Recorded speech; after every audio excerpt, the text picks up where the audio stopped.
मित्रांनो, तुमच्या आयुष्यात एक अशी घटना घडू शकते जी तुमच्या नशिबाची दिशा बदलू शकते. ज्योतिषशास्त्रानुसार अमावस्या हा काळ केवळ अंधाराचा नसून तो कर्मफळ जागृत होण्याचा अत्यंत प्रभावी काळ मानला जातो. विशेषतः मिथुन राशीसाठी शनीच्या विशेष प्रभावामुळे अमावस्येनंतर घरात पाऊल टाकणारी एक व्यक्ती तुमच्या आयुष्यात मोठा बदल घडवून आणू शकते. ही व्यक्ती नेमकी कोण आहे, ती कशासाठी येणार आहे आणि तिच्या येण्यामागे तुमच्या जीवनात कोणते चमत्कार घडू शकतात, हे आज आपण सविस्तर समजून घेणार आहोत. म्हणून व्हिडिओ शेवटपर्यंत नक्की पहा.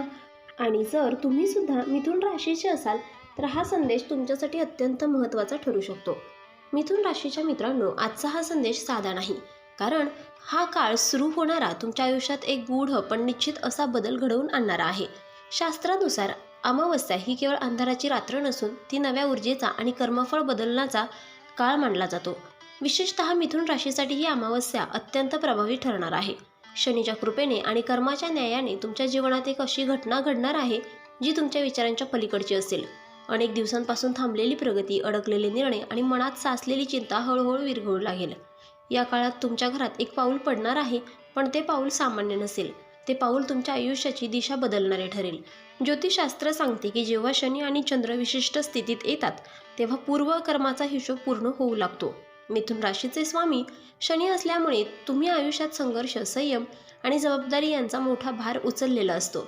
पण अमावस्येनंतर शनीचा दृष्टिकोन सौम्य होतो आणि तो फलदायी रूप घेतो. या काळात तुमच्या घरात प्रवेश करणारी व्यक्ती ही केवळ पाहुणी नसून ती तुमच्या नशिबाची वाहक ठरू शकते. ही व्यक्ती तुमच्या जीवनात एखाद्या संदेशासारखी येईल. कदाचित तुम्ही तिला ओळखत असाल, कदाचित पूर्णपणे अनोळखी असेल, पण तिच्या आगमनानंतर परिस्थिती बदलू लागेल. नंबर 3 आहे, अनेक मिथुन राशीच्या लोकांनी गेल्या काही काळात आर्थिक अडचणी, मानसिक थकवा किंवा नातेसंबंधातील तणाव अनुभवला आहे. अमावस्येनंतर ही स्थिती बदलण्याची सुरुवात होईल. घरात पाऊल टाकणारी ती व्यक्ती तुमच्यासाठी संधी, मार्गदर्शन किंवा आधार घेऊन येईल. काहींसाठी ती व्यक्ती नोकरी किंवा व्यवसायाशी संबंधित असेल, तर काहींसाठी ती नात्यातील दुरावा कमी करणारी ठरेल. ज्योतिषशास्त्रानुसार ही व्यक्ती तुमच्या जन्मकुंडलीतील दशा, अंतर्दशेचा परिणाम असू शकते. त्यामुळे तिचा प्रभाव केवळ बाह्य न राहता अंतर्मनात पोहोचणारा असेल. आध्यात्मिक दृष्टीने पाहिलं तर अमावस्येनंतरचा काळ हा अंतर्मुखतेचा असतो. मिथुन राशीचे लोक सामान्यतः कर्तव्यनिष्ठ आणि वास्तववादी असतात, पण या काळात तुम्हाला भावनिक आणि आध्यात्मिक आधाराची गरज भासते. घरात येणारी ती व्यक्ती तुम्हाला केवळ भौतिक मदतच करणार नाही, तर तुमच्या मनाला आशेचा दीप पेटवेल. कदाचित ती व्यक्ती तुमच्याशी साधं बोलणं करेल, पण त्या संवादातून तुम्हाला जीवनाचा नवा अर्थ सापडेल. अनेक वेळा देव आपली मदत माणसाच्या रूपात पाठवतो आणि हाच तो क्षण आहे. मिथुन राशीसाठी शनी हा कर्माचा देव मानला जातो, त्यामुळे जे काही मिळते ते सहज मिळत नाही, पण जे मिळते ते टिकाऊ असते. अमावस्येनंतर शनीचा प्रभाव असा असेल की तुमच्या घरात येणारी व्यक्ती दीर्घकालीन परिणाम करणारी ठरेल. ती व्यक्ती कदाचित एखादी संधी देईल, एखादा सल्ला देईल किंवा एखाद्या निर्णयासाठी तुम्हाला ध्येय देईल. या काळात तुम्ही घाई गडबड न करता शांतपणे परिस्थिती समजून घेणे आवश्यक आहे, कारण हा बदल हळूहळू पण ठामपणे तुमच्या आयुष्याला नवे वळण देणार आहे.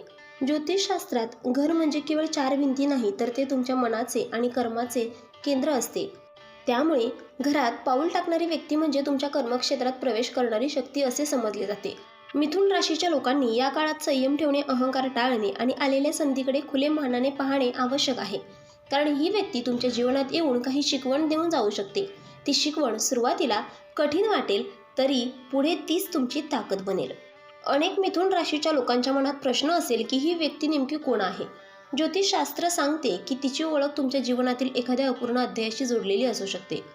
कदाचित भूतकाळातील एखादी व्यक्ती पुन्हा संपर्कात येईल किंवा एखादी नवीन व्यक्ती अनपेक्षितपणे तुमच्या आयुष्यात येईल.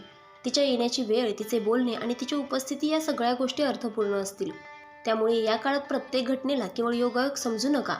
मिथुन राशीच्या लोकांनो, आपल्या विचारांवर विशेष लक्ष ठेवावे, कारण या काळात विचारांची शक्ती अधिक प्रभावी असते. घरात येणारी ती व्यक्ती तुमच्या विचारांना दिशा देईल. जर तुम्ही सकारात्मक दृष्टिकोन ठेवला तर तिच्या माध्यमातून मिळणारे फळ अधिक चांगले असेल. नकारात्मक विचार, भीती किंवा शंका मनात ठेवली तर संधी हातातून निसटू शकते. म्हणूनच या काळात श्रद्धा आणि विश्वास यांना महत्त्व द्या. आध्यात्मिक ग्रंथामध्ये सांगितले आहे की जेव्हा योग्य वेळ येते तेव्हा देव स्वतः मार्ग उघडतो. मिथुन राशीसाठी अमावस्येनंतरचा काळ असाच मार्ग उघडणारा आहे. घरात पाऊल टाकणारी ती व्यक्ती तुमच्यासाठी दार उघडणारी किल्ली ठरू शकते. कदाचित ती तुम्हाला नवीन कामाची ओळख करून देईल, कदाचित ती एखाद्या अडचणींमध्ये तुम्हाला उपाय सुचवेल.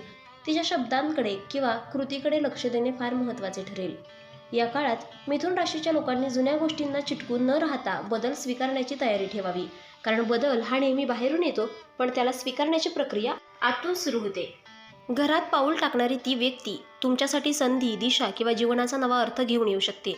या काळात संयम ठेवा, श्रद्धा ठेवा आणि आलेल्या संकेताकडे लक्ष द्या, कारण शनी नेहमी कर्मानुसारच फळ देतो. तर मित्रांनो, व्हिडिओ आवडला असेल तर व्हिडिओला लाईक करा, चॅनलला सबस्क्राईब करा आणि हो, तुम्हाला पण तुमच्या राशीची जर अंगठी घ्यायची असेल तर डिस्क्रिप्शनमध्ये मी त्याची लिंक दिली आहे, तिथे जाऊन तुम्ही ती खरेदी करू शकता.